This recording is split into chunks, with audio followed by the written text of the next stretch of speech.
ఈ కూటమి ప్రభుత్వం వచ్చినప్పటి నుండి హిందువుల మనోభావాలను ఏదో రకంగా దెబ్బతీస్తూనే ఉన్నారు.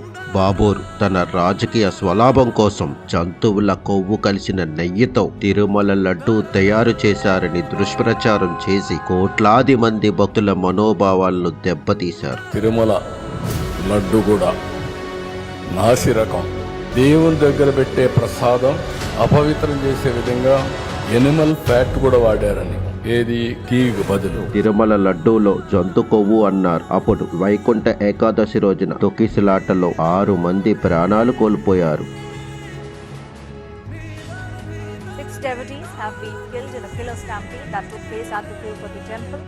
We are telling you the details of what exactly led to this stampede. మళ్ళీ ఇప్పుడు శ్రీశైలం లడ్డూ కల్తీ అంటూ బాబోరు నిస్సిగ్గుగా దుష్ప్రచారానికి పూనుకున్నారు. శ్రీశైలంలో కూడా కల్తీ జరిగిందని. వెజిటబుల్ వాడతారు, వెజిటబుల్ ఫ్యాట్ వాడితే ఎక్కువ రేటు, అనిమల్ ఫ్యాట్ అయితే తక్కువ రేటు, అది కూడా కలిపారని ఎన్డీడీబీ రిపోర్ట్ ఇచ్చే పరిస్థితికి వచ్చింది. అందుకే ఎప్పుడూ లేని విధంగా ఆలయంలో తొక్కిసలాట జరిగింది. శివస్వామిలపై పోలీసులు లాఠీచార్జ్ చేశారు. ఇదేనా హిందువులకు మీరిచ్చే గౌరవం బాబోరు?